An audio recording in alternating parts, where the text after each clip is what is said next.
especially the recommendations and hierarchies that are born from the algorithms of platforms using personal data.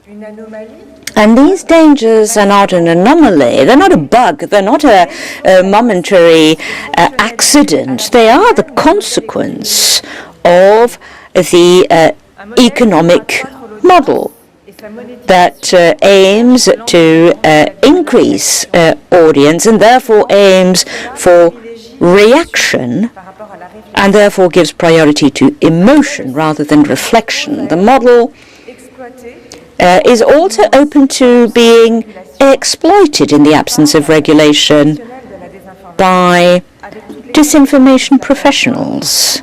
And this has many consequences. It can lead to a breach of trust towards institutions, towards elections, that can be manipulated by rumors and fake profiles created for that very purpose. And within that situation, there is a true threat that social media will lead to the disintegration of our societies. Left to themselves, their response is not up to scratch, and in fact there is no incitement to be so. Despite their resources, the platforms consecrate very few means to educating users, or a moderation which remains either inexistent or frequently questioned in majority languages. And there is a lot of inequality around the world, as we have noticed here at UNESCO.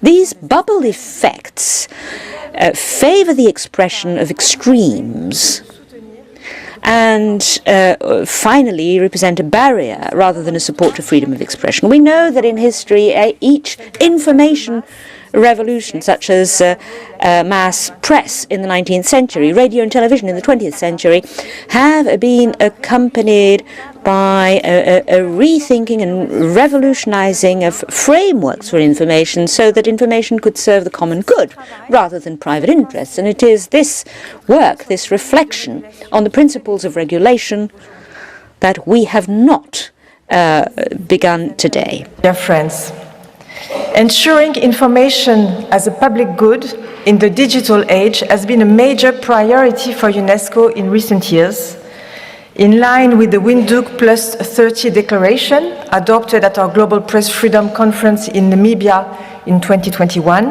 and endorsed by all our member states. We, as you know, published a first set of principles for the transparency of platforms already 2 years ago. We've also scaled up our work to promote media and information literacy with a new curriculum updated to better respond to the challenges posed by digital platforms and algorithms. We are now supporting teacher training in this field of media and information literacy in 25 countries, and we're working to address shortcomings in content moderation with the project Social Media for Peace, a project supported by the European Union. In Kenya, Colombia, Indonesia, in Bosnia-Herzegovina, this initiative has shown how important it is to adapt moderation to local contexts, local sensitivities, in order to support peace. But while this work on the ground, adapted to local context, is essential, it is not enough.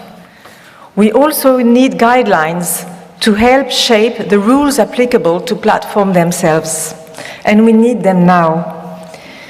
Between now and the end of 2024, more than 90 elections will take place worldwide, and over 2 million people will be called on to cast their votes.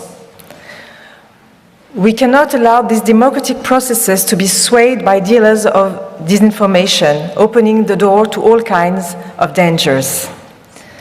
The regulatory work to ensure transparency, to protect democratic life is, of course, the responsibility first of states, and many of them are taking action, with at least 55 initiatives already underway. But if these regulatory initiatives are developed in isolation, with each country or region working in their own corner, they are not without risks. Information disruption is by definition a global problem, so our reflections must take place also at this scale, the right scale, the global scale, based upon common principles. Firstly, because digital giants have unrivaled international reach and technological prowess. We need our actions to be both consistent and coherent, and to ensure also that no country or region is left behind.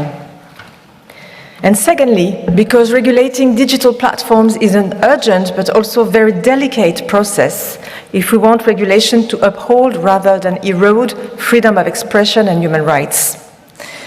If we do not think of solutions built around these rights, we leave the field open to dangerous incursions on freedoms.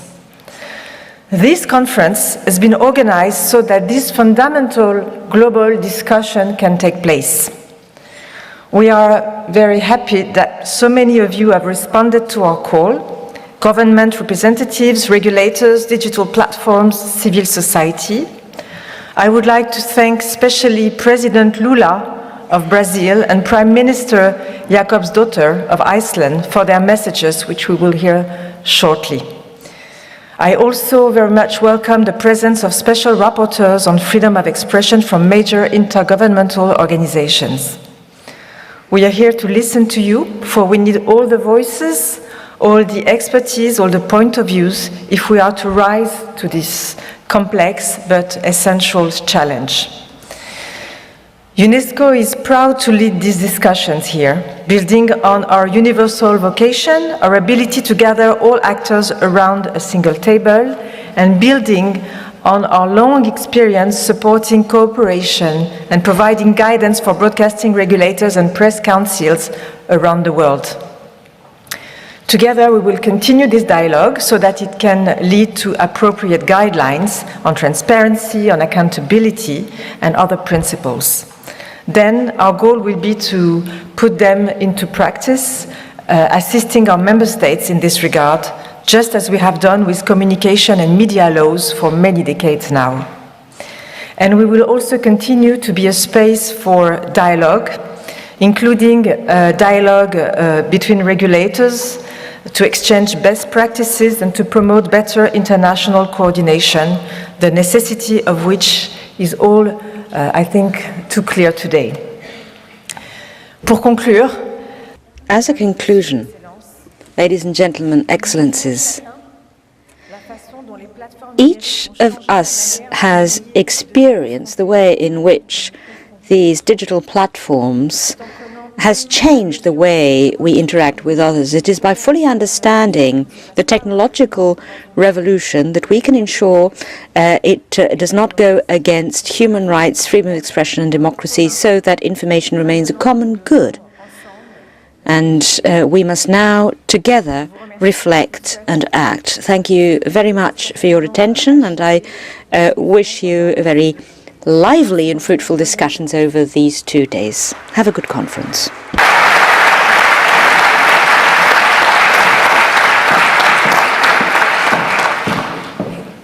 Big thanks there to the Director General for her words there, underlining the sense of urgency in terms of regulating the internet, but also importantly maintaining freedom of expression. Well, it is my pleasure now to present to you a video that has been sent to you, as the Director General told us, from the Prime Minister of Iceland, and that is Katrín Jakobsdóttir.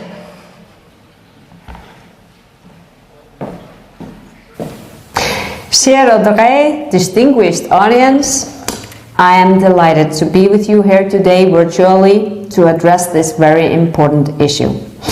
This issue is closely tied to the founding mandate of UNESCO to protect the free flow of information, both word and images, and for UNESCO to serve as a laboratory of ideas. Today, few things impact our minds more than the information we get through our digital devices, brought to us by algorithms. The huge changes we are seeing in how we get our information are neither the first or the last ones of their kind. When written language replaced spoken language, and when printing presses replaced manuscript writers, the power structures of societies were inevitably affected. The medium is the message has never been more relevant now when we are in the middle of the digital transformation. It presents great opportunities, both economically and in challenging fields such as environmental issues and in healthcare. The internet and social media have enabled people, both within local communities and across borders worldwide, to connect in a way we have not seen before. And this has often been a force for great positive change. These tools have given people a voice and agency, given marginalized groups ways to seek their rights, to get their issues on the political agenda. But at the same time, the internet and social media can be a dangerous place. Hate speech has driven people into despair, and online harassment has ruined lives. We also know that vulnerable people have been radicalized through internet communities. It's also been notable how women, including politicians and public figures, are targeted with threats and sexual harassment. Here, the goal clearly seems to be silence them and diminish their power. This is in line with tendencies we've seen before when traditional power structures change and a wider group gets influence. The backlash against these changes becomes real. We must always fight against such tendencies, safeguarding the progress we have made towards a more equal and just world. The online harassment and violence against journalists, not least women journalists, poses a threat to media freedom globally.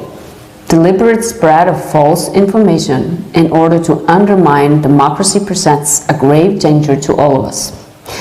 In the past couple of years, we have witnessed two of the world's largest democracies question the integrity of elections, risking the peaceful transition of power due to the spread of disinformation online. Algorithms can create large divides within communities, and this can create deeper discord in our public discourse, harm democratic processes, affect elections, and undermine the institutions we rely on to run our societies. Discussions such as the ones we are having now in Paris are immensely important, and I want to thank UNESCO for organizing this impressive multi-stakeholder gathering. This topic is one of the most important ones for the health of our societies and the future of international relations. It's important to figure out a common set of guidelines on how to regulate this digital space. Technology cannot be misused to suppress people, to survey or harass, or to shut down the internet. We need to ensure that new technologies serve the people, that they strengthen democratic processes and human rights, instead of undermining basic principles and values. And the impact of artificial intelligence on our societies is unquestionable and is a growing issue we must take seriously. And UNESCO's important human rights-based recommendation on the ethics of AI responds to that reality. If these innovative technologies are to increase our common good, we need to ensure fair and equal accessibility. Accessibility of AI for indigenous and small language groups can be critical for their future viability. In Iceland, we face this challenge, and it has been a priority of my government to make sure that new technologies are and will be available in Icelandic, the language on which our cultural heritage is founded and we use to communicate. We need to make the digital space a safe space for our children. And this is an integral part of the media legislation we are preparing to propose in Iceland. And the guidelines we are discussing here will be an important part of the upcoming debate in Iceland on this legislation. Moreover, we've been doing comprehensive work on how to counter hate speech, and I will present a resolution to the Icelandic Parliament on that shortly. The work of UNESCO and the UN and these guidelines will be useful in that discussion. We are also working on ways to counter the spread of disinformation during electoral periods. For this, the guidelines will also be useful. Dear guests, Iceland currently holds the chairmanship of the Council of Europe, the key institution for democracy, human rights, and rule of law in 46 countries. Our goal is to use this chairmanship to advance human rights, and as the Council of Europe is a leading organization on media freedom, we will facilitate the debate on these guidelines there as well. Dear Audrey, thank you for your leadership on this issue. I wish you all good luck in taking on this extremely difficult challenge, and my government and I look forward to working with you to promote peace in the minds of men and women worldwide. Thank you.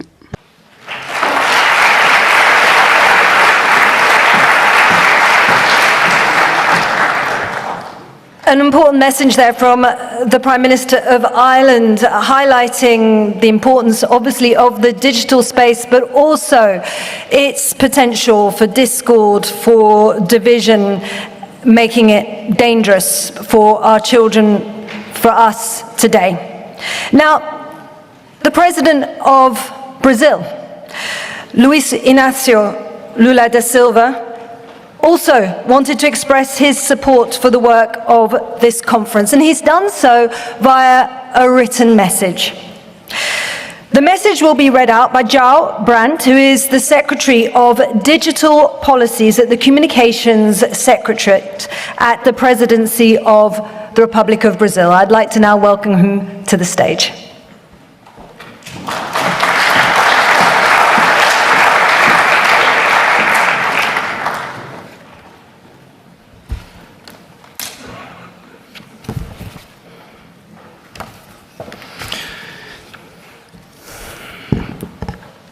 Your Excellency, Ms. Audrey Azoulay, Director General of UNESCO, Your Excellency, Ambassador Santiago Mourão, Permanent Delegate of Brazil to UNESCO, and President of the 41st General Conference of UNESCO,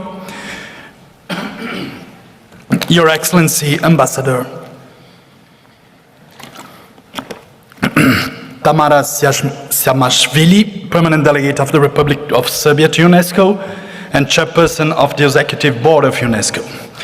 Your Excellency, Minister Luiz Roberto Barroso of the Supreme Federal Court of Brazil, Ms. Maria Ressa, CEO of Rappler and Nobel Peace Prize laureate. Your Excellency, Ms. Director General, I would like to thank you for the invitation to attend this global conference by UNESCO held in Paris between the 22nd and 23rd of February 2023. Digital platforms in their different modalities are a fundamental part of our day-to-day lives. They define the way we communicate, how we relate to other people, and consume products and services. The development of the internet has brought extraordinary accomplishments to the global economy and to our societies.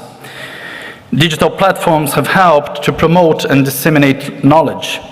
They facilitate trade, they increase productivity, they broaden the offer of services and the flow of information. These benefits, nevertheless, are distributed in an unequal manner between people of different levels of income, broadening social inequality. The digital environment caused the concentration of markets and power in the hands of few companies and countries. It has also caused risks to democracy, risks to the civilized interaction between people, risks to public health. The dissemination of disinformation during the COVID-19 pandemic contributed to thousands of deaths. Hate speech makes victims every day, and the victimized are the most vulnerable sectors of our societies. The world has witnessed the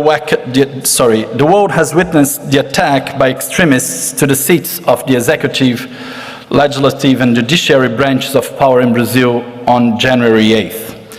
Brazilian democracy won that battle, and it's now stronger.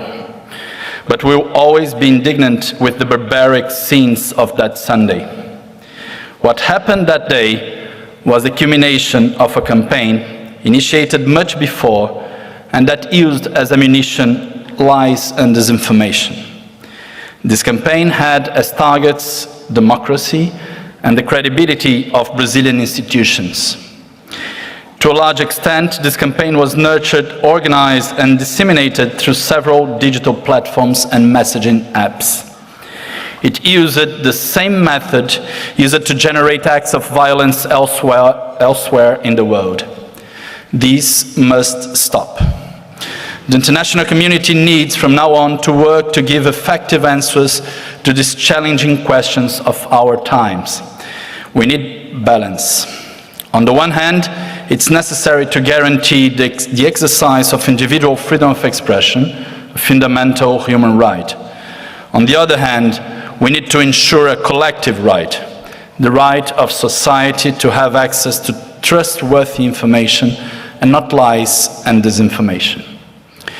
We also cannot allow the integrity of our democracies to be affected by decisions taken by some few actors that currently control the digital platforms. Regulation should guarantee the exercise of individual and collective rights. It should correct distortions of a business model that generate profits exploiting the personal data of users. To be more efficient, digital platform regulation should be designed with transparency and social participation. In the international field, this matter should be coordinated in a multilateral manner.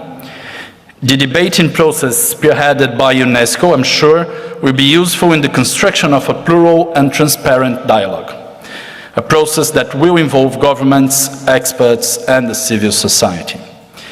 Concurrently, we should work to reduce digital gaps and promote the autonomy of developing countries in the digital realm. We need to guarantee access to the internet for all, stimulate education, and the necessary skills for an active and conscious participation of our citizens in the digital world. Developing countries should be capable of acting in a sovereign manner in the data economy as agents and not only as exporters or passive content consumers. This UNESCO conference is the beginning of this debate and not its final stop. I'm sure that Brazil will be able to contribute in a significant manner to the construction of a fairer and more balanced digital environment based in transparent and democratic governance structures. I take this opportunity to renew my assurance of our highest esteem and consideration. Signed by Luiz Inácio Lula da Silva, President of the Federative Republic of Brazil. Thank you.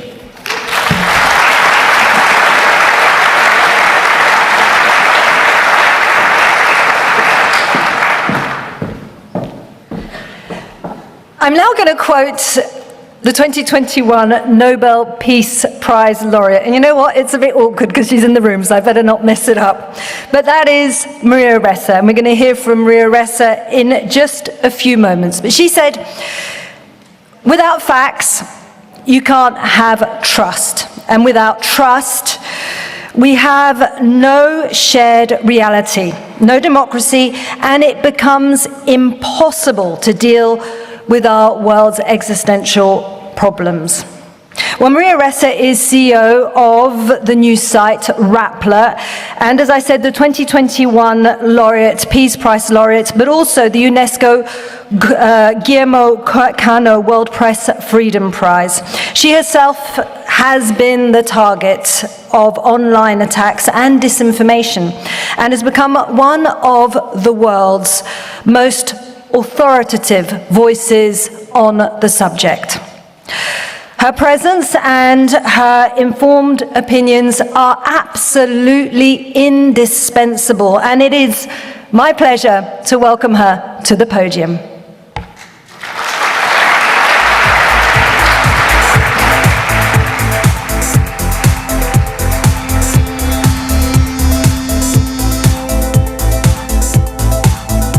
Wow. Thank you so much from Brazil. to Iceland, to Audrey Azoulay here in UNESCO. It is so wonderful to be here. And the first thing I have to say is to so many people in the audience, thank you so much for all your work over the last few years. I don't think I'd be standing in front of you without your support. To UNESCO, to the Hold the Line Coalition, to so many friends here. But here's the thing, there's so many more like me, so many more who struggle every day just to do their jobs. The quote, without facts, you can't have truth. Without truth, you can't have trust. Without these three, we have no shared reality. We cannot solve any problem. We have no democracy. That's evidence-based, data-based. So I will quickly show it to you, and then I hope this will help power our discussions in the next 2 days. I've been up front in the Nobel lecture. I said, it's time to reform or revoke Section 230. And that is because impunity must stop. Let me take this apart, right? Please pull up. It is a battle for facts, but let's start with the data. Justice Brandeis said, the way to fight hate speech is with more speech. No longer. It's a different world. It's like we're speaking a different language. This is data. This is algorithms. You heard this from Audrey's speech today, right? But think about it like this. How did we go from the world we knew to the world where we are today? It's going from an Excel sheet of data to big data. It's going from thinking through one word at a time to AI, to natural language processing, GPT-3 that takes every word and punches 1.7 billion permutations of what the next word can be. It is a very, very different world where free speech is used to pound free speech. This I know in person. 90 hate messages per hour meant to stop me from doing my job. So, that change of scale, right? Here's that, let me just summarize all of this, and I apologize to folks at UNESCO who have seen this 10 million times, because I keep saying I feel like Cassandra and Sisyphus combined since 2016. New gatekeepers, from journalists to technology, from news organizations which are held accountable. You can hold us accountable. We are transparent. We make a mistake, we correct it. To technology, which is in the dark. What principles guide it? Let me quickly tell you what those principles are. So the very first thing in 2014 was just when we saw it, content was separated from distribution. That's a big shift, because now you can do the best journalism, you can have the best content. NGOs, UNESCO, the UN considered one of those, won't get us wide distribution as an influencer. I mean, you'll hear it in the panel, right? And why? Because let's talk values. The UN was set up with these principles, the Universal Declaration of Human Rights that we signed to. But what if this is the value today? You go to your kid and say, hey, lie, I'll reward you. Lie all the time, I'll keep rewarding you. That's the fundamental design of the social media platforms that now connect all of us. Why? It's embedded in a model that we now call a business model called surveillance capitalism. We didn't get that name until 2019 from Shoshana Zuboff. And why lies? Why do lies spread faster? The second one, MIT study from 2018, we felt it in 2016 in the Philippines. For some reason, facts are really boring. And the lies, especially when laced with fear, with anger, with hate, with tribalism, us against them, they spread. It's like throwing a lit match into kindling. That's a fact. Lies spread faster than facts. So if you raise your family telling them to lie, what kind of people do they become? Pull it out, right? That's the incentive structure. When that is the beginning of our incentive structure, we live in the upside down. I always go to Stranger Things, you know, the upside down. This is where we are. It's yucky, covered with yuck, deceptively familiar. But you know, we have to somehow turn it right side up. In your hands, turn it right side up. Because our communication systems today are insidiously manipulating us. It is a behavior modification system. This term, A/B testing. Imagine if a drug company came in and said, hey, you're A. Let's test drug A. You, drug B. Oh, drug A, you guys died. Sorry. That's what's happening to our minds, to our emotions. Because the greatest problem we face, and a biologist actually said this, E.O. Wilson, he said, the greatest crisis we face are our Paleolithic emotions, our medieval institutions, and our godlike technology.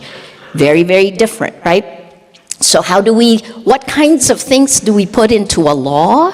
Because in the end, the way we deal with this is a long-term education, medium-term legislation. Short-term, we're defenseless. It is just us, and I'll show you how we can handle it. But all of these things come into play. Data privacy, antitrust, user safety, and content moderation is the end of the cascading failure. At dinner the other night, I was saying, you know, when we focus only on content moderation, it's like there's a polluted river, and we take a glass, we scoop out the water, we clean up the water, and then dump it back in the river. What we have to do is go all the way to the factory polluting the river, shut it down, and then resuscitate the river. Right? That's the challenge in front of us.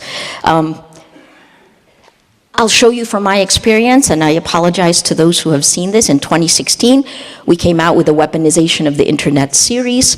We showed how 26 fake accounts can influence up to 3 million others. It's cheap, it's easy, and the incentive structure is lies. Lies spread at least 6 times faster than really boring facts. I feel sorry for anyone in government. I feel sorry for any woman in the public sphere. In the Philippines in 2017, women were attacked at least 10 times more than men. And the end goal, well, here's what happened to me in 2016, 90 hate messages per hour. But it wasn't quantified until I began to get pummeled with things like, what they do is they look for your weaknesses. So what we did, our only defense, it's a blessing and a curse when you get targeted because you see all the attacks. So we gathered the data. This is the first network in 2017 that attacked me, attacked opposition politicians, attacked women. And it was so systematic, it was broken down by demographics. What attacks did I get? Things like this, my gender, my color, anything that will make you ashamed, right? Fearful, because the goal is to make you opt out. And then when I didn't, then it came out like this. This is the day I was convicted. I'm still going strong. I still believe that we're going to win these cases, but you can see here what they do, because if they can't win with exponential lies bottom up, they come top down with the same lies. That's if they still can't win, the weaponization of social media, the weaponization of the law, then they look for your weakest points. For me, I have dry skin. You know, this is my 37th year as a journalist, so for some reason, they started doing this. They kept the code word, scrotum face. My skin is better than that. You know,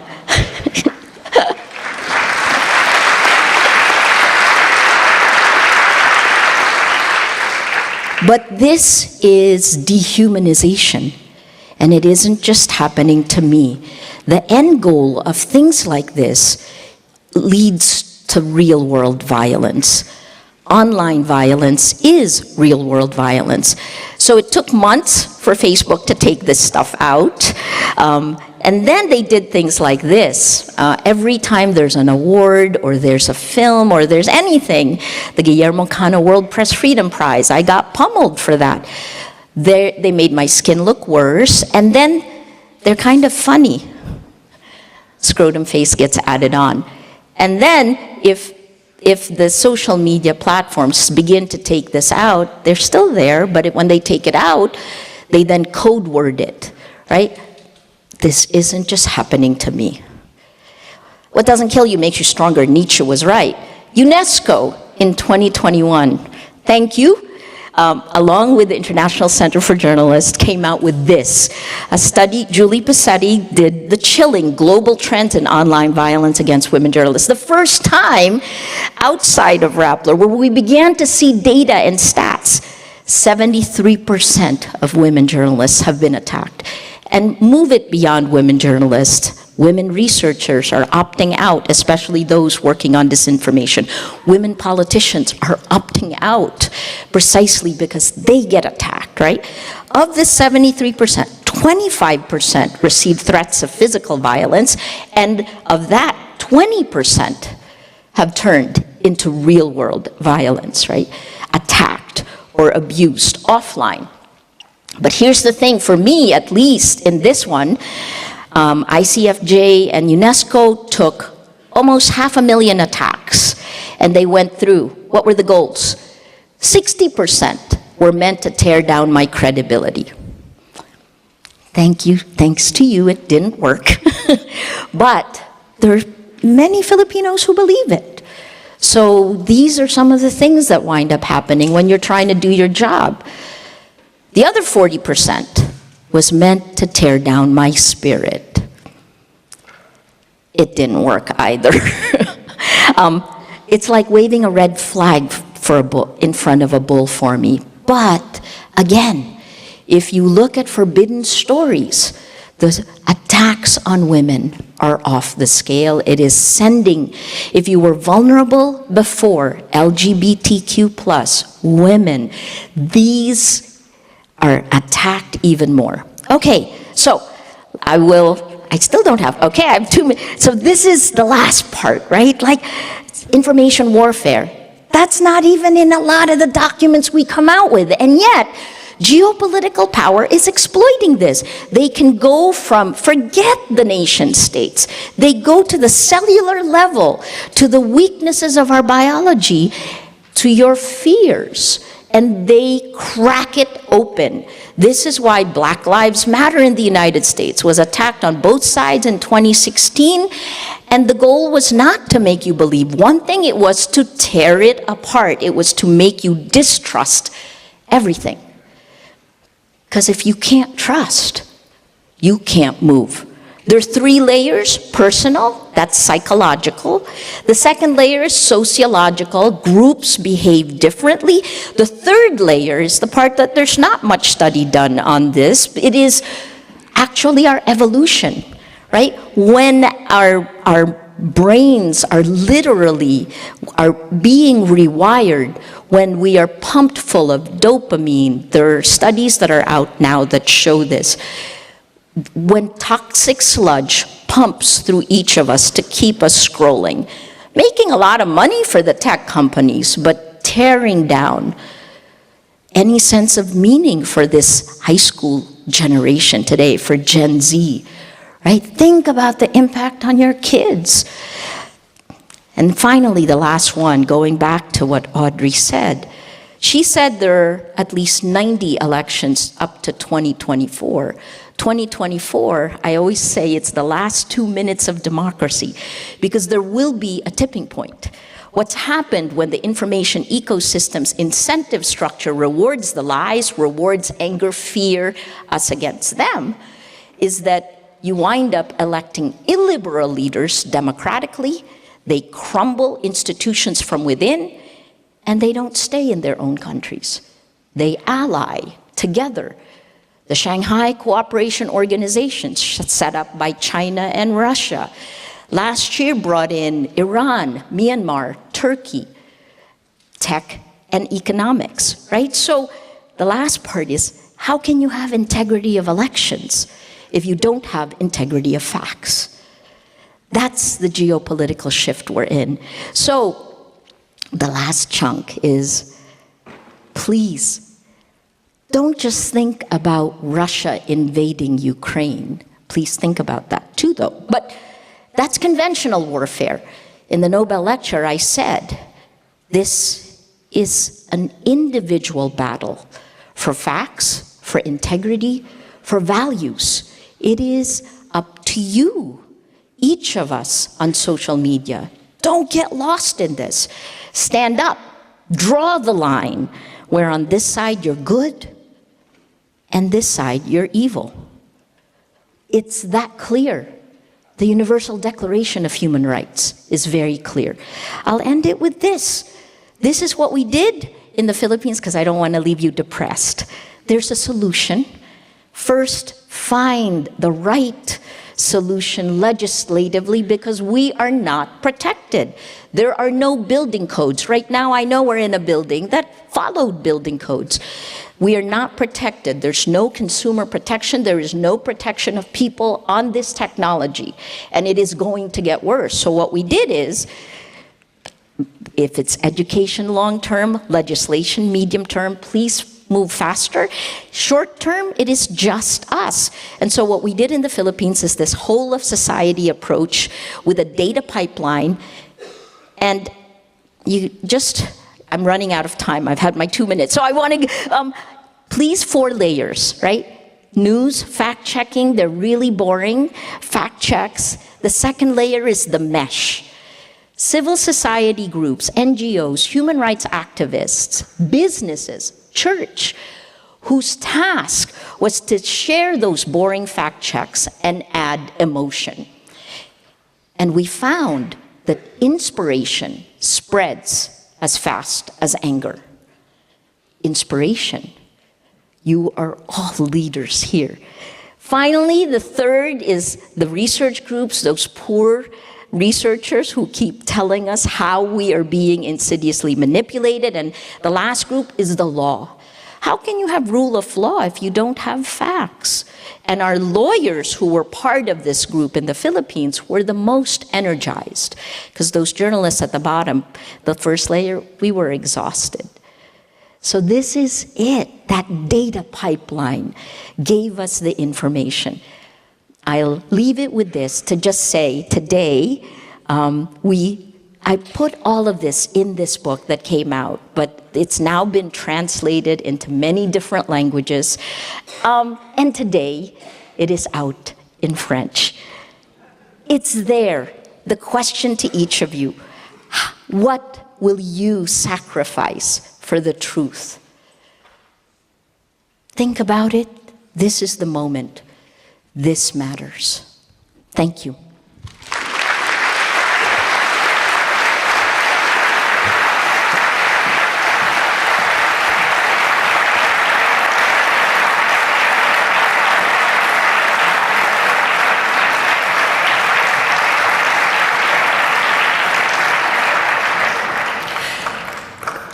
Thanks so much, Maria. As you can hear that applause, you can see how much your words were appreciated.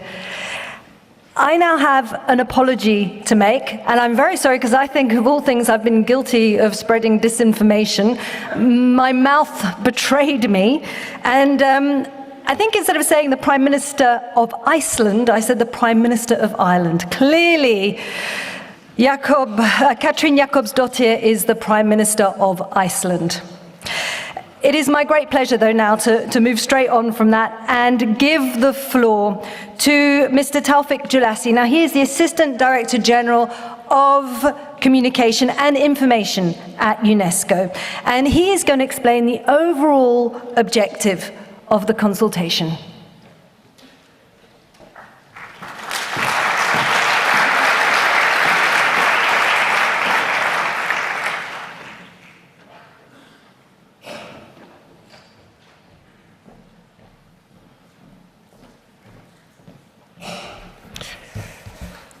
what an impossible task to try to speak after Maria Ressa.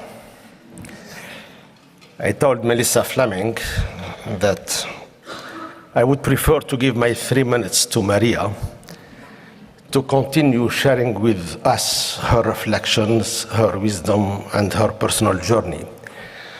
But now I warn you, are changing styles.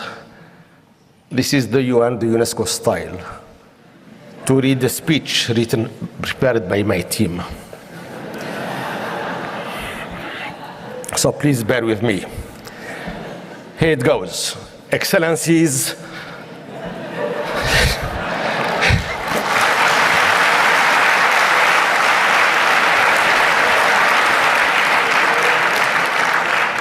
let me try again.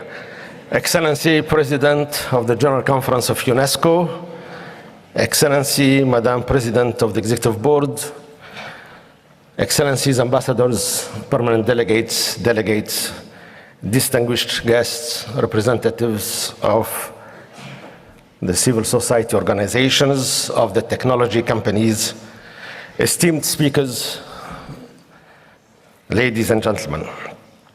What an amazing start we had this morning.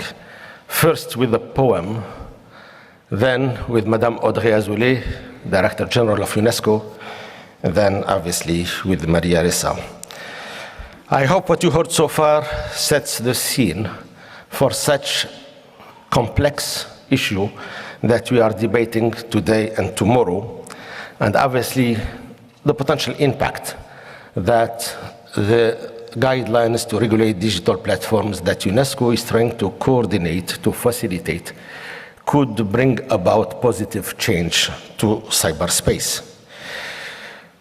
It was said by many that what we would like to see these digital spaces become a place where information is a common public good and information ceases to be a public hazard and a public harm. Clearly, the response to these questions is not simple. There isn't one size fits all. There isn't a single solution.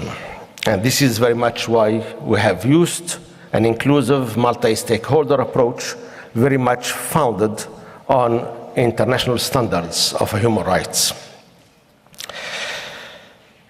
This said, by convening this global dialogue, by coordinating this process of open consultations with all parties concerned, by taking the responsibility of drafting these guidelines, UNESCO would like to add a piece to this complex puzzle. UNESCO, in a humble way, would like to bring its brick to such construction. I will come back this afternoon with more details on why, what, and how underpinning this conference. Why UNESCO? What are we trying to do?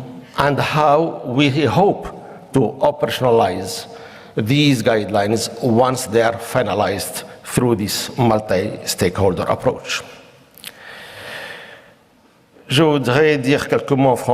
Let me now say a few words in French, ladies and gentlemen, in order to prepare the major gathering that we have here today and tomorrow. Since September, we have carried out very broad consultations with all players concerned by this complex and crucial issue for us all. And our aim is quite clear. It is to define global guidelines for the regulation of digital platforms in order to fight those harms that have been mentioned: disinformation, hate speech, online harassment, while, of course, doing our utmost to protect freedom of expression and human rights. The aim is not regulation for censorship, but regulation to ensure that information is this shared public good, while protecting online freedom of expression. The consultations that we've been carrying out over the past 6 months or so have led, a few weeks ago, to the publication of the second draft, document 2.0, for the regulation guidelines. That document was put up online a few weeks ago. The document and the guidelines in the current version called upon the responsibility of several players, governments, to set up independent regulatory bodies, independent from economic and political power, to ensure the respect for fundamental freedoms, the responsibility of digital platforms in terms of moderation of content with adequate investment in all regions of the world and in all languages of the world. Responsibility of platforms also to educate users as to the critical use of their tools. In conclusion, ladies and gentlemen, it is also important to underline the role of researchers, academia, and the technical community in providing their expertise to these discussions. Civil society, media professionals, and journalists should use these guidelines to hold all relevant players accountable and to actively participate in policy making in different jurisdictions in a truly multi-stakeholder manner. All these groups participated in this process, and we count on them to continue their engagement, their commitment, until we reach the final stage of the documentation. They sent us suggestions, comments, inputs, but also criticism, which we have been taking into account. We are here today and tomorrow for another open consultation with all of you to gain even a deeper understanding of the issues at hand to improve the process going forward. If we don't come together as an international community, we risk a political and jurisdictional fragmentation that will certainly jeopardize an internet founded on human rights, on openness, on accessibility, on multi-stakeholder governance. It is time to reboot the internet. It's time to build an internet of trust. Have a fruitful conference.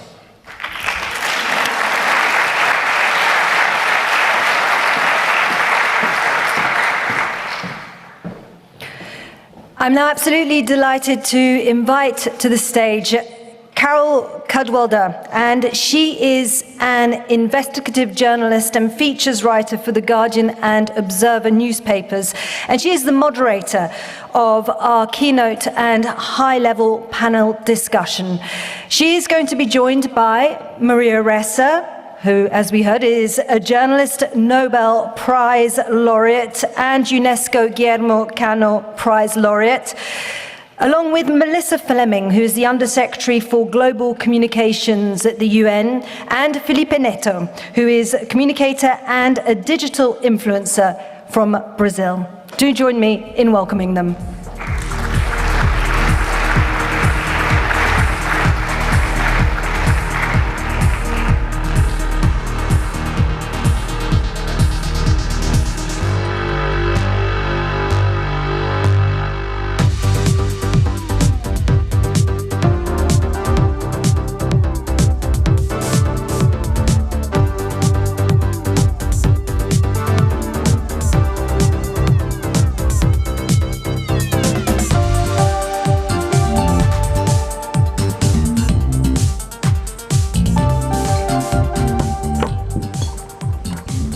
I've just realised I'm in charge. That is a scary thought. Thank you so much, UNESCO, for hosting this. It really does feel like a landmark for me, I think, that the United Nations is bringing its focus and attention to these issues, issues which many of us here have been shouting about and trying to raise the alarm for many years. We are on the edge of a precipice, and we now know what the other side of that precipice looks like. We have seen it. It is violent insurrection and it is genocide. That's what lack of regulation looks like. We no longer have the luxury of ignorance. This panel is going to be I think the idea is it's a sort of general and broad-ranging sort of scene setter for the conference and why these issues matter. And, but I was told I had 3 minutes at the start. So I thought in those 3 minutes I would just go back very briefly to 2016, when I started looking into the issue of fake news. And at that time, we knew a fraction of what we know now. And I was trying to investigate the role of social media in the elections of 2016, and particularly the Brexit referendum, the vote that changed the face, not just of Britain, but of Europe. And as a journalist, what I discovered is that I couldn't find out what happened, because this election had taken place almost overwhelmingly online, and all of the evidence had vanished. And in Britain, we have highly regulated elections. You have to register every leaflet. You have to account for every penny. And yet we had no idea who had seen what, who had placed those adverts, and who had paid for them. And the astonishing thing is that 7 years on, we still don't know. We still don't have that evidence. Facebook refused to hand it over to the British Parliament, and it's still refusing to. So I think all I will say is, over these 2 days, just bear in mind, you're going to hear from the platforms, you're going to hear many fine words, but we still have no means of accountability, and no means actually of doing basic journalism. So I mention that actually because back in 2016, it felt like it was sort of this Orwellian nightmare I was being plunged into. I couldn't believe what I was seeing. And at the end of 2017, I went into Parliament to give evidence. A committee had set up to start looking at these issues. And I just felt this overwhelming sense of relief that the grown-ups had turned up and were now looking at the issue. And I feel a similar emotion actually being here today. I feel a sense of relief. You are the grown-ups. And it is up to you, and I hope will be up to you, to bring about some change. So I just want to come on to this amazing panel. Maria, you've just heard from, with this astonishing keynote. I can't think of a better person to have here and to talk about these issues. She has been on the front line of this war of information and has taken a personal toll, as has her country, the Philippines. Sorry, I just want to quickly, if you don't know Carol Cadwallader, of course, right, she was the Global North representative in the chilling. And what happened, because Carol wasn't really a tech reporter, she pulled a strand and began running after the woman who broke Cambridge Analytica. Team George is just kind of the latest version of that. But that took a huge toll on you, right? We can, so... I know, look, Maria is so much cheerier on these subjects in that way, and I would love to ask you about that personal toll, Maria. I'll just introduce briefly, we have Felipe Neto here, I hope I pronounced that right, who's an extraordinary Brazilian YouTube creator and influencer and now spokesman, essentially, who has spoken out very loudly and prominently about Bolsonaro and the platform's role in inciting hate and violence. He has 44 million subscribers on YouTube, which I can't even get my head round. And we also have Melissa Fleming here, who is the UN, she's the Under-Secretary for Global Communications. And in her previous life, she was a journalist and author until you got a proper job, Melissa. So, but Maria, actually, I thought I'd start with you, and I had a different question in mind, but I think it was so powerful, your presentation, and this terrible, demeaning vilification that you got online. And I just thought it'd be helpful if you could describe how that's, you've told me before how that's, the social media was what enabled then these legal attacks on you, and how the role really that you see Facebook played in that, and has led to the jeopardy which you're still in. Yeah, I mean, my instinct is to turn it around on Carol, because I feel like you've gotten enough of me. But it's the exploitation of what was once advertising and marketing tools. And they didn't actually take into account how information operations can manipulate. And so for me, it was you just wake up to it and then you keep doing your job and you have no choice but to be a punching bag. Carol, turn it around on her. I mean, you were a punching bag, right? And the gendered disinformation, and we talked about this before when you're the reporter and you get pounded, you not only feel the insecurity, but it spreads. Right? Like, how did you handle? Nice try, Maria. No, I mean, I'm serious, right? I'm the moderator here. No, because you think that in the global south, this stuff happens. Brazil, yes. Patricia Campos Melo, who's also in the audience, right? Amazing. But can you explain how that actually then translated into legal actions which were taken against you? There was a direct line, wasn't there? Okay, I better follow the moderator. How does it follow? It's like fertilizer is seeded in information operations. So the meta-narrative was journalist equals criminal. Say the lie a million times, and people who don't know me actually may think I'm a criminal. And then, a year later, it comes from President Duterte. He was then our president himself. He says, Rappler, journalists, Maria Ressa, is a criminal. And when it comes from power, we all know what that is like. When it comes from power, amplified through power, then what does a journalist do? You don't really have a recourse.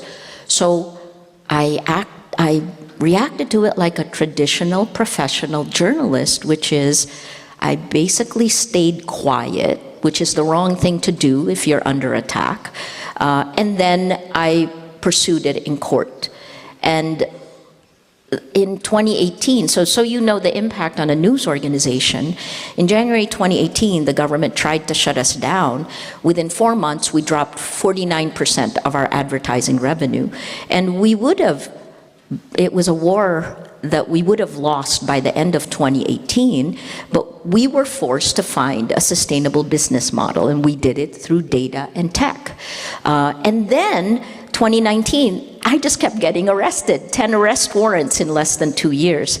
So you kind of have to deal with that. But the other part that's hard is to see your fellow journalists and everyone in your society be afraid, stay quiet. Who are your supporters? Thank you, UNESCO. Thank you. Who are your supporters in something like this? Why did you keep going? Oh, I don't know. I try. You know what? I'm going to go to Felipe next, if I may. So, Felipe, we now know a lot about the role, after the terrible violent insurrection in America in January the 6th, Sheryl Sandberg of Facebook stood up, she was interviewed and she said, Facebook had nothing to do with this. We now know that's not true. We know that the social media platforms played an integral role in inciting that violence. Except, Felipe, can you tell me, you now in Brazil have had a very similar event. Where do you see the sort of role of the platforms in this? Yeah, absolutely. First of all, Maria, I wish I had you in my life before, because everything that I had to face without the professional journalism inside me, it was really hard. In 2021, I had the police come over to my house, and I was being persecuted by the president, and there was an attempt to arrest me because I called him a genocidal, which he is. And it was a really hard battle to have, especially without any kind of information on how to battle this situation. A few months later, they tried to arrest me because of child corruption. I was accused of child corruption, and that is just impossible to give words what it is, to have people go into your house and with a loud car sound system calling me a pedophile to my neighbors and everyone around. It was all over television, and they used these tactics of war and did everything in their power to discredit me and try to silence me. They did this to a lot of people, Patricia Campos Melo, as you mentioned, and it's still going on, even though they lost the election. Now they're even angrier and trying everything to silence everyone who has reason, at least a little bit. So I'm sorry if I get a little emotional because it's recent and it's been really hard to fight this. I can't put in words what it is to be called a pedophile. It is just unbearable. I had my followers, though, to fight this, and a lot of people don't. So that's why I created Vero Institute and the institute called Cala a Boca Já Morreu, which in Portuguese means shut up is dead, basically, to defend people who are not in a position of power to defend themselves. So we helped 40 different people that were attacked by the president with the same kind of allegations they did against me. We keep doing this and we will keep fighting even though we won last election. And from the perspective of the digital influence and what happened, what I discovered is even though lies spread much faster than facts, as you said, that this is proven, it's 6 times, even more sometimes, there's one thing we can do. There's one thing that works. And that, I just came across it when in Brazil we have 2 turns, right, of elections. And when we didn't win in the first turn, and we knew we would go to the second turn, I knew it would become a war. And digital platforms, they would use every single lie they could possibly use to discredit Lula and try to win this election and turn it around.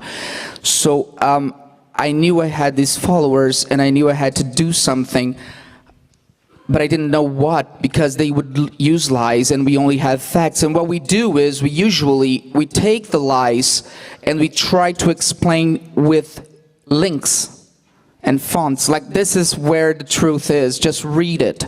And that's the boring part. That's where people get, you know, I'm not going to read that. It's not interesting. It's much more entertaining to watch someone from the far right position scream and shout something. So what I did was I used the same technique. I tried to turn information and facts into entertainment. So I did the same kind of strategy, like showing the news reports and everything with fun facts and funny messages. And during that time period, like 28 days, the videos that I made just telling people the lies they were spreading were lies got 300 million views. And that I didn't expect, but it was really important to show that it's possible to turn facts into something interesting and entertaining. Well, we won the election not because of me, of course, but we managed to beat the misinformation and everything that happened in Brazil. But then we had January 8th. That was the insurrection, the terrorist attacks against our institutions, and that was indeed because of how social media is structured today. And if we don't talk about shutting down the factory, as you said brilliantly, we cannot even try to solve this problem. We're still trying to moderate, we're still trying to fix the little things, trying to clean the glasses of water, and we need to talk about the factory. So thank you very much for the opportunity to come here and to give a perspective from the South, from Brazil. And we have a lot of work to do, and I'm really eager to help. Thank you.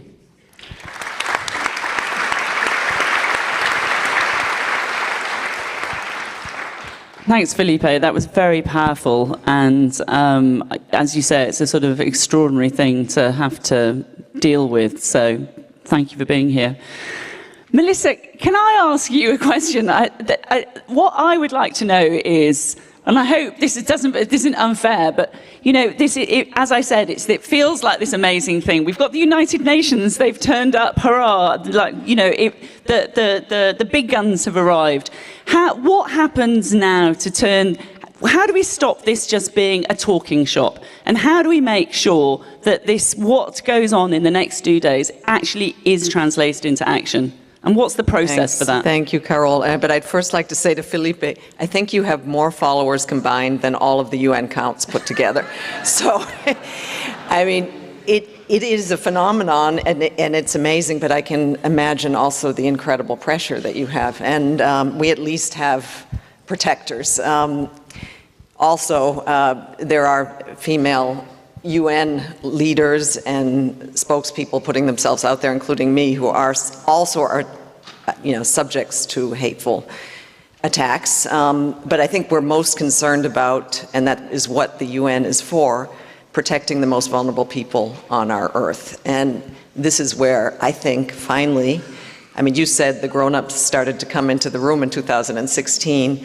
I think, as you'll see from this conference and many of the discussions that are happening also in the UN Secretariat and in our country offices all over the world, I really think also the UN has finally really woken up to this phenomenon. Sometimes it's very personal. For example, we just surveyed our peacekeepers, and 44% said that misinformation, disinformation, and hate speech on social media is impacting their ability to carry out their job. Their job is to keep the peace. We're seeing, I mean, incredible, things circulating that rile up the public, attacks on peacekeepers. And it's not only peacekeepers, it's our country offices around the world who are working, to implement the Sustainable Development Goals, which is, promoting equality, education, healthcare, climate action. In all of these areas, the facts are being undermined and public trust is no longer really there. So it's much more difficult for the UN to make the world a better place. So what I'm saying internally, and I think what this conference is doing, Maria calls it our information ecosystem. We need to treat it very much like our environment.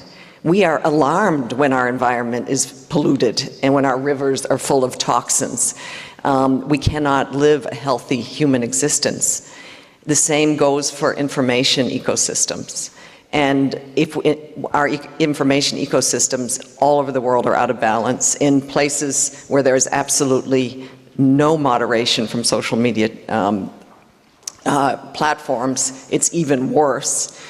So if we don't focus on this, we're never going to be able to make this world a better place.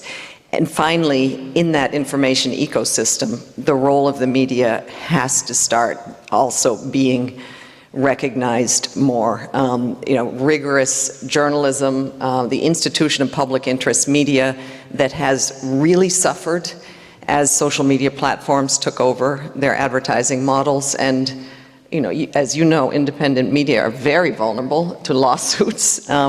And imagine in countries where they're extremely exposed. So promote independent media. I know that's very much in UNESCO's mandate as well, but we are really, really seized, and I'm working on leading the process for a code of conduct on information integrity on digital channels, which will also, pull the UN together. We will be very much informed by the outcome of this, and come together in standing up to the platforms, the factories, and at least advocating for fundamental change. Thank you, Melissa. Maria, you go to an awful lot of conferences, and you talk an awful lot about these issues. Tell me how you see this conference as being different in terms of actually being able to achieve some of the things which we are endlessly talking about. And if there was, if you're trying to get across one thing to this audience, really, what do you want them to take away and to go away and do? Oh, wow. Okay. So first, UNESCO itself, right? It's freedom of expression. Freedom of expression is under attack, and it's exponential attack. It's speech weaponized. So you have to flip that world. So the mandate of UNESCO is freedom of expression and safety of journalists. Journalists are under attack. And it isn't just us individually. I mean, and again, as the Global North representative in the chilling, you can see it's a psychological attack. It is a personal attack. It is turning your community against you. It is a breakdown of trust. It is insidious. I want to hear more about how you did this. But I would say the last part is that I keep thinking now of how do we deal with this. So I hope you here, please, let us move away from taking the glasses of water, because that is where everything is. And please be aware of, in the US last year, $70 million tech lobby. I sound very radical. I'm not. I'm a traditional broadcast journalist who has just seen the data, knows the tech. I am building tech in Rappler. That's one of the things we're trying to do. So the solutions, I guess that's focus on the solutions, because you can't talk anymore. We've been talking about this since 2016. And then the last part is, in this interim period, while you're debating the legislation, help journalism survive. There's a 10-point action plan that Dmitry Muratov and I released, signed by a dozen Nobel laureates in Oslo last year. And in this one, we look at 3 buckets. The first one is very simple. Stop surveillance for profit. Shoshana Zuboff compares it to the slave trade. I didn't talk about how each of us on every social media platform, they use every atomized post you have is pulled together by machine learning to build a model of you. Replace the word model with clone. So they clone each of us based on our data, then use AI. That is what is used to micro-target. Micro-targeting is very different from advertising. Micro-targeting is insidious manipulation. That is what geopolitical power has weaponized into information warfare. Okay, sorry. So the first, I think, is just, we need to help independent journalism survive, and this is where the International Fund for Public Interest Media. I've been trying to hit all the ones. International Fund for Public Interest Media has, in last year, raised $50 million. That will go to help independent media survive while you're looking at legislation. So rush, because we're under attack, but that now is going out, and the goal there are the democratic countries. Put your money where your mouth is. You've only spent 0.3% of your ODA on independent media. You need us now, and we're under extreme attack. Kick it to 1%, and that will be $1 billion every year for independent media.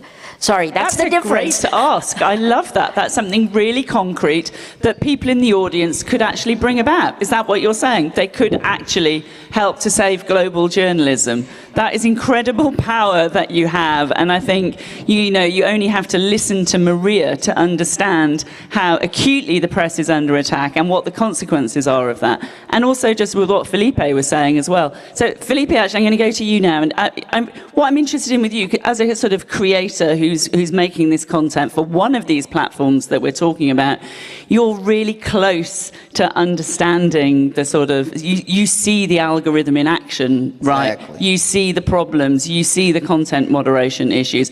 Can you talk a little bit about that? And also maybe, was there a sort of moment when you got radicalized around this issue? Yeah, so that point of view is brilliant, and I think the solution, the key is under one word that we need to discuss, and we need to write books about it, to read books about it, and to invest in research about that. We have a lot, but we need more. It is recommendation.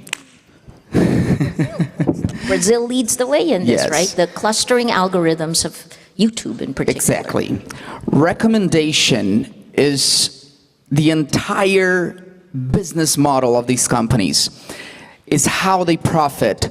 And it is, I'm sorry to use this word is very prejudiced, but it is the cancer of the problem. It is the root of the problem is recommendation, because it is hacking our brains to understand what can radicalize us, because they need more minutes from our attention. We are in a war of attention where the companies need to steal attention from each other, and they use any weapon they can to keep us logged in.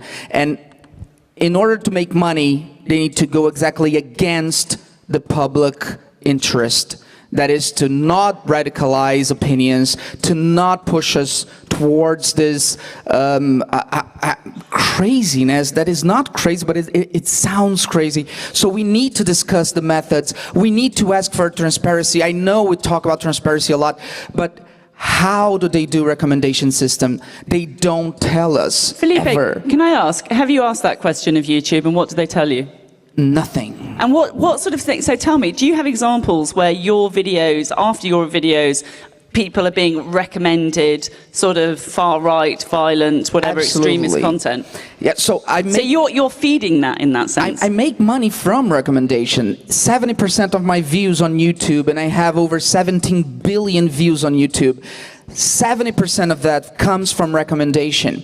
So the entire environment is around recommendation system, and we need to understand how it works in order to prevent radical videos and extremists and etc. And I ask YouTube for 13 years. I've been asking them how does it work? How can I push forward? How can I be more recommend? When I wasn't really aware of this being a problem, I was asking how can I get more recommendations. Now I need to understand how it works, and they don't tell you. They will never tell us unless we make them tell us, maybe.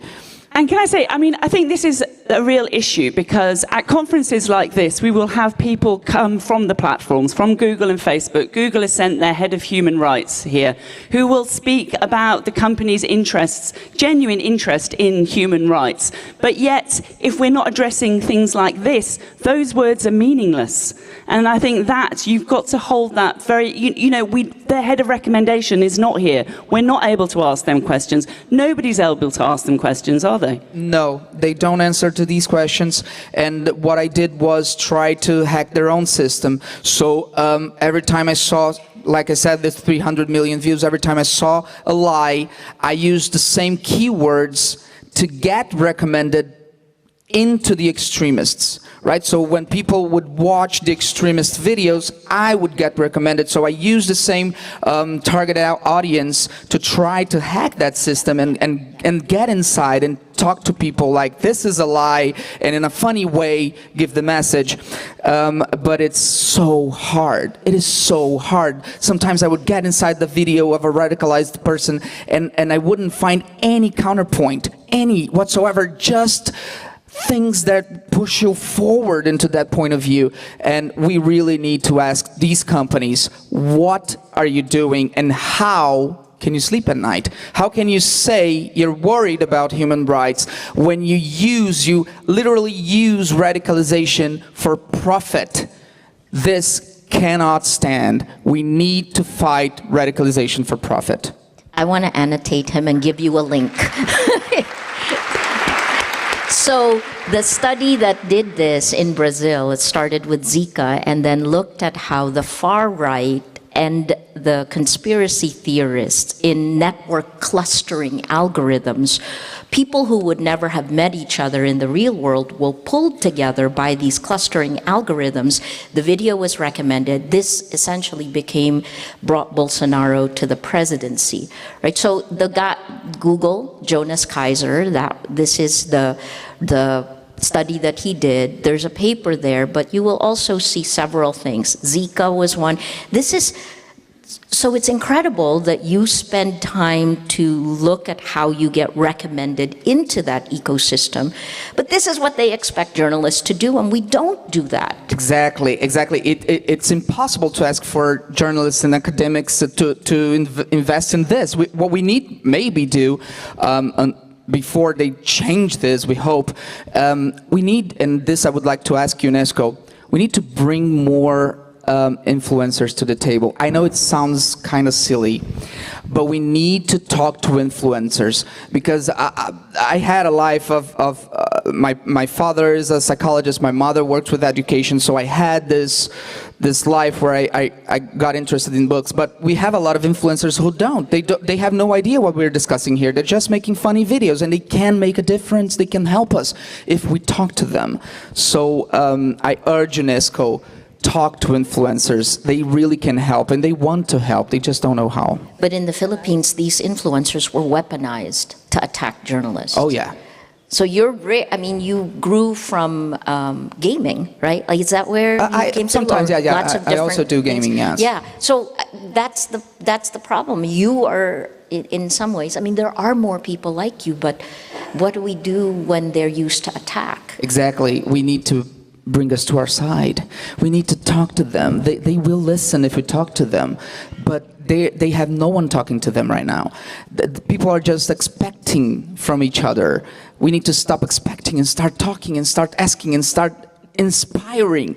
We can inspire people, especially the influencers. They can come to our side. Maybe if I can add there, as somebody who runs the UN social media accounts and a campaign called Verified that we tested also in Brazil during the pandemic, which really was to mobilize influencers, because it was very clear that we were not going to reach people broadcasting from UN headquarters in New York, and that the only way in this system, also of recommendations, in a system where the United Nations on Facebook, for example, is classified as a civic institution, which means our starting point is downranked. We are downranked. We've never been able to get that changed, even though we do really think we are the source of trusted information science. Lisa, can you just explain that a bit more? You're saying that the United Nations on Facebook is downranked as a source of authoritative information. You're kidding. I did not know that. Yeah, it's true. And what? Well, they're not calling people communists. That's what people want to watch. So we're in this constant battle. I mean, this was particularly after 2018, where we kind of went into this category with other news organizations, but given ad credits to try to then lift that post to the level of the Joe conspiracy theory post so that we can compete. So what we have tried to do, what we have done, I think, successfully, is that we have gone to influencers. I mean, beyond our usual celebrity influencers, who do make a huge gazillions, like Leo DiCaprio on climate, massive. He takes our messaging, he, delivers them to his fans. But what we found during COVID-19, which was even more effective, was to use micro-influencers, people in the communities who spoke languages, who had cultural relevance, in places also where social media platforms have no cultural knowledge and have no language moderators. But to mobilize those forces for good, because what we did find is that if we created content that was engaging, that traveled well on social media, that was based on facts, boring facts, yes, but made into entertaining, and gave them to people who already had big followings, because there are so many who want to, spread the truth and to have a positive impact on communities. So write my number. Let's discuss after this. I'm Please join forces with us. I'm 100% available to help. I really want to help you build this. I really do. I can't get my head around this absurdity that the United Nations is having to compete on Facebook against conspiracy theorists, and that the marketplace is treating these as equal. I mean, well, in terms of a starting point for this conference, that has to be it, right? You're the United Nations. You shouldn't be competing against conspiracy theorists to get attention to what you're actually doing here online. And there are people from these platforms here, and these are the questions which need to be asked over the next 2 days. And you need to get answers, I think. And if these aren't the right people here, then we have to find a way of you bringing those people, I think. I see Maria nodding. What are you going to say, Maria? No, I think you need to move beyond the false equivalence. So when I was first being attacked and I went to Facebook, and Facebook said, but you're a public figure. Like, that's normal. That's not normal. I think we have to go beyond that this is human nature. It isn't human nature. There's a system, rule of law. And that system has been undermined. Look, we sound like we're against tech. I love tech. I mean, it is critical. We cannot put the genie back in the bottle, but what we do need are guardrails to protect citizens, to protect consumers. It's like a better business bureau. What Felipe was describing is like that Facts First PH pyramid is essentially an influencer marketing campaign for facts. But why do we have to do that? Why does, this is the public good. This is the public sphere.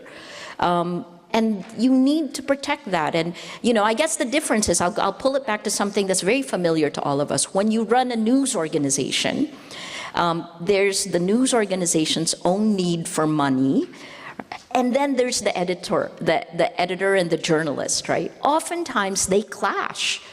And a good news organization still does the story. I mean, I took the risk to go to jail because I think it's protecting the public sphere. So if you're going to be the gatekeeper, dear tech people, then you have responsibilities. And you in the room must demand that happen, that there be accountability. Impunity must stop. I want to go to that, actually, Melissa, with that question, which is, I really appreciated what you said about UNESCO's, the focus on the victims. And that, I think, just has to be front and center in everything that is, we're talking about in this conference. And I think particularly about what happened in Myanmar. And so few people actually understand that that's the genocide in Myanmar. The United Nations did a report, and they found that Facebook played a determining role in that, in the murder of tens of thousands of people, and what they said was a textbook case of ethnic cleansing. And the key thing about that report is that it had no consequences. Nobody was held to account, and there has been absolute impunity. And there has been no justice and no answers even for the Rohingya who have been trying to advocate for that.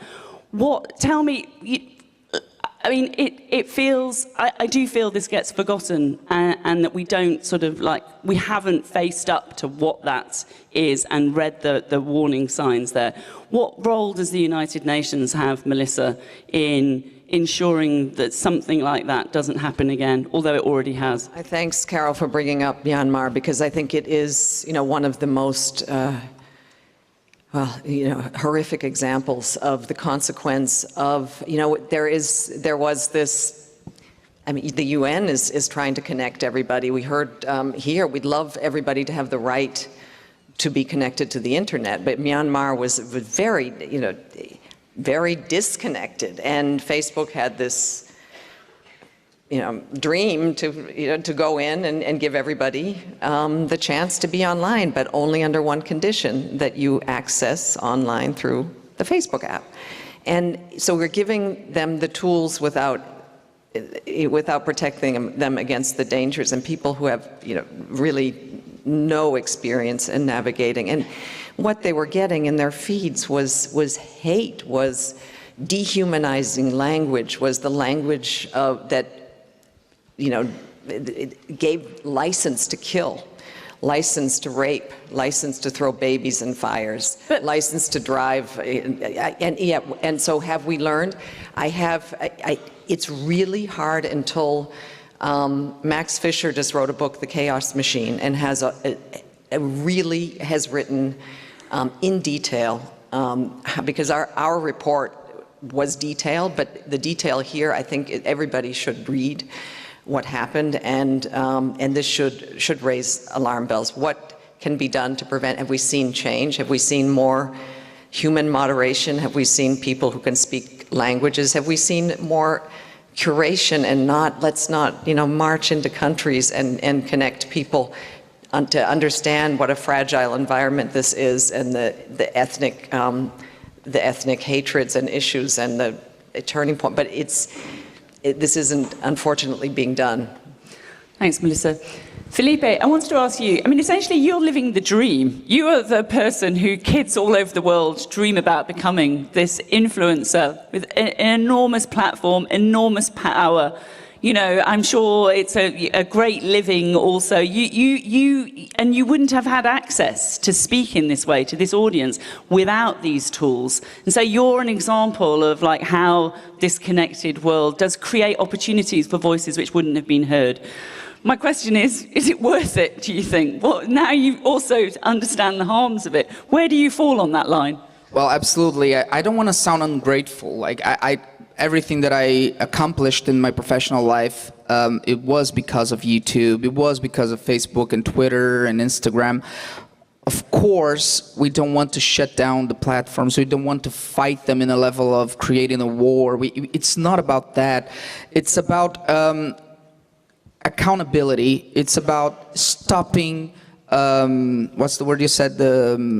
Impunity. It's stopping impunity. It's bringing them to the table and saying you need to be a part of the discussion, but you also need to be responsible for the mistakes that you made and you will make. That's the starting point. So I think I would do it all over again, even the mistakes that I made. But I was basically in 2015, I discovered that I had a huge child audience, for example. And I didn't know that before because YouTube was a platform for over 13. So what I did when I discovered that is I changed everything that I did. I used bad words. I used to talk about sex. I stopped. I realigned my speech and I started changing everything that I did. And I started to study how to talk to children, like the responsibilities that you have when you have children watching you. What I think that is happening is these platforms, every day they discover a new thing that they need to be responsible for, and they just keep waiting for something to happen. Yeah. They keep asking for something to happen, like regulate us. Stop saying regulate us, come to the table and take accountability for what you're doing. Stop just asking for people to solve your problems. Problems you created. Yeah, the problems you created. So we want to help. But we don't want to be in that position that you're putting us. So I think I would do it all over again. They shouldn't. Thanks, Felipe. We have 55 seconds left. Maria, can I just take final thoughts, I suppose, from the panel? What do you want to leave the audience with? In the short term, the tech companies have the ability to lead to a better place. They just have to moderate their greed and act like leaders instead of the 3Ds, deny, deflect. So do it, please. That's the first. And then for all of us, it's time to stop talking. The evidence is there. The impact on all of us, there are 10,000 plus internal documents that were released by Frances Haugen, the Facebook whistleblower, but it isn't just Facebook, right? You heard YouTube, Twitter, of course we all know. You know, this is what is connecting us, and it is harming us. The toxic sludge is pushing the worst of humanity. That has to stop. Thanks, Maria. One sentence, Melissa. I agree. I don't think it is a reflection of our true society, but it is dividing our societies and causing enormous harm. And it has the potential to do so much good, to have voices amplified like Felipe and facts and science that would dominate our discourse and promote human trust. So I think, you know, the platforms say that they want this. And let's all work together and make an information ecosystem that is healthy, where people can thrive and human rights can be at the center. Felipe, one sentence. Stop hurting children, please. Thank you. And I think on that we will wrap up there. Thank you ever so much. Thank you, UNESCO, for having us.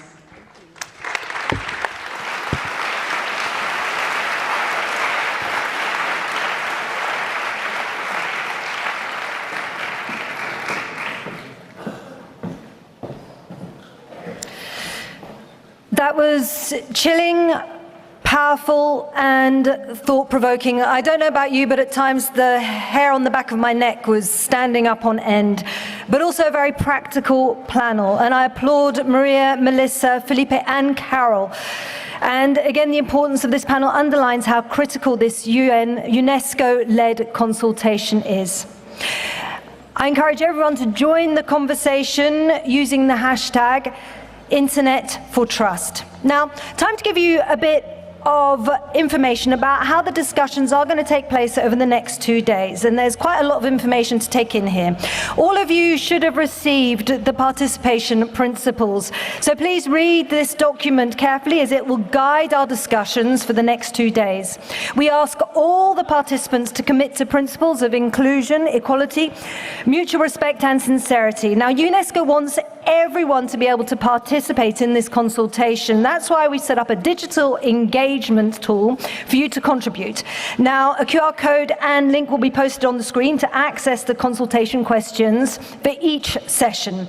Participants are invited to submit their comments via the digital engagement tool. The results are going to be carefully reviewed by the UNESCO team in real time, and a selection of comments will be read aloud during the conference. All comments received that conform to the participation guidelines may be shared publicly as part of that consultation process. Now, in order to ensure a multi-stakeholder participation in each of the consultation sessions, the moderator will call for participation from the various stakeholder groups represented in the audience, and that's going to be in person and remotely. Now listen in, because these are the groups, and they're divided as follows. Group 1, there is the public sector, and that's executive, legislative and judicial branches of government, regulatory bodies and state entities. Group 2, private sector, that's companies, industry representatives. Group 3, civil society and media. Group 4, that is academic and technical community. Group 5, intergovernmental organizations. In each session, following the panelists' opening remarks, in-person and online audience participants will be invited to respond to questions related to the session, followed by an open invitation to additional perspectives that are missing. Now, for in-person participation, individuals who wish to speak when their stakeholder group is called by the moderator have to raise their hand. The moderator will then choose from different parts of the room, and the microphone will be handed out to you via the ushers. Once the speaker has finished speaking, the moderator will call on the next group. Each in-person participant called upon to intervene will have 2 minutes. 2 minutes to speak. The room is equipped with timers that will allow speakers on stage and in the audience to keep track of that time, and that's really important. At 1 minute 30 seconds, there's going to be an alert jingle. That allows you to know that it's time to start rapping, and at 2 minutes, the microphone will be disabled. It's important that the speakers in the room use the microphone with enough distance from the mouth to allow for simultaneous interpretation.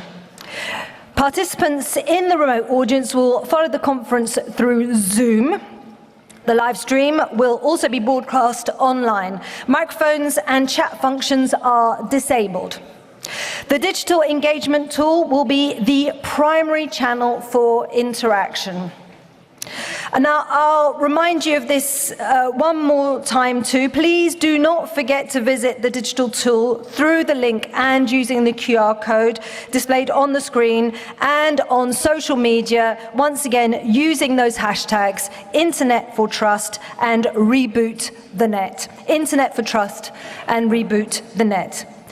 Now, the objective of the next session is to discuss the key regulatory elements that are necessary to ensure freedom of expression and access information while addressing illegal and potentially harmful content.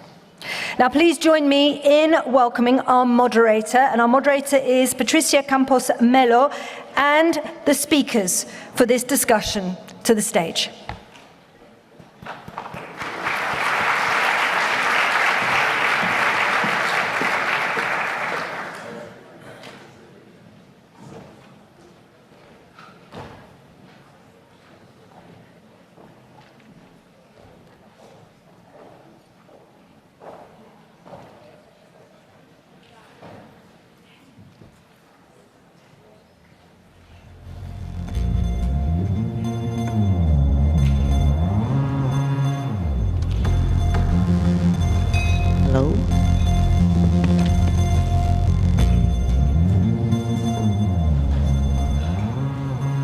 Well, good morning, everyone.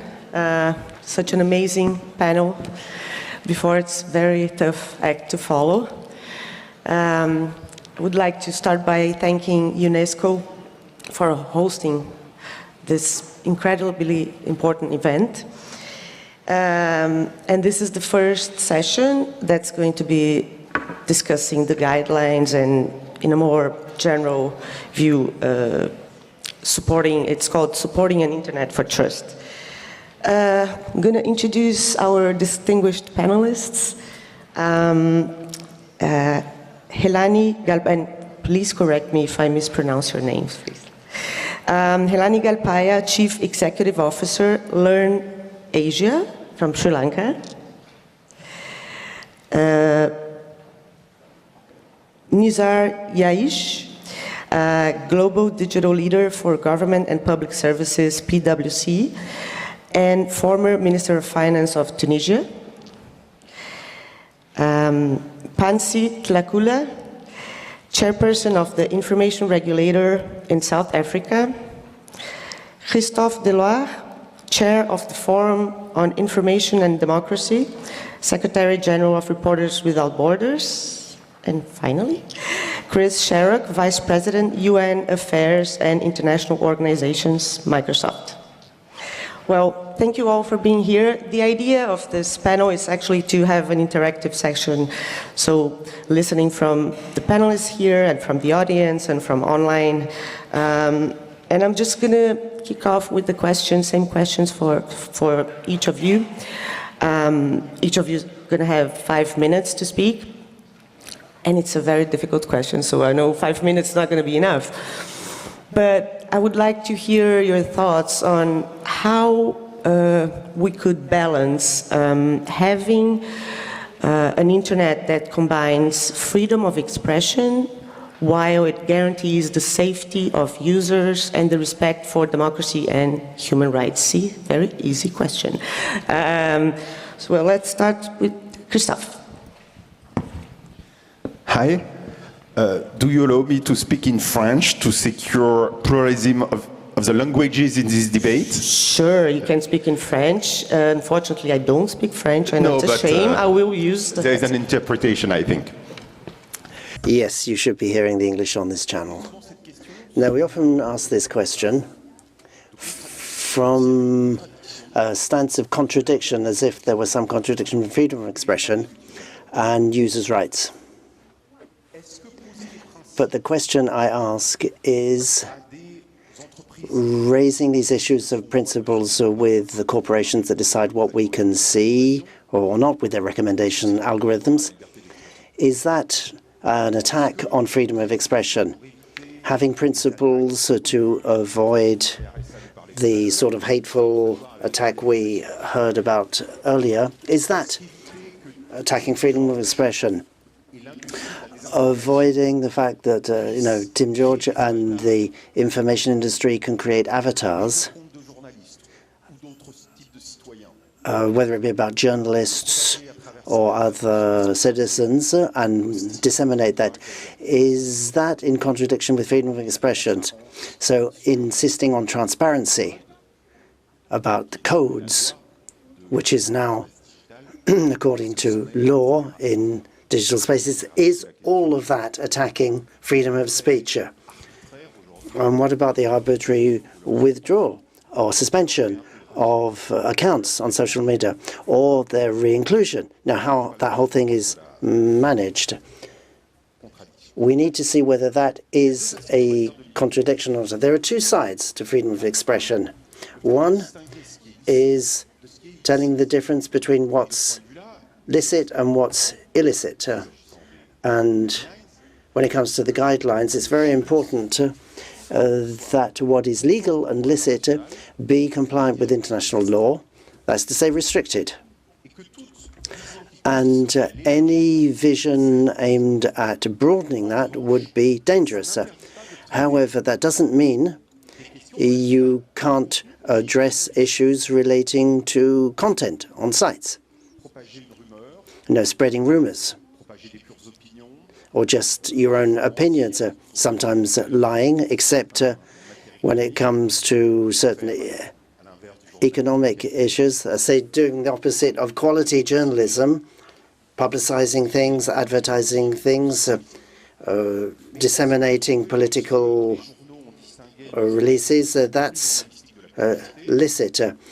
But if you turn to advertising and restrictions, is that restricting freedom of expression? No, I think it's perfectly right to regulate what's legal and licit because no one will feel that all these regulations applying to editorialism is attacking freedom of expression.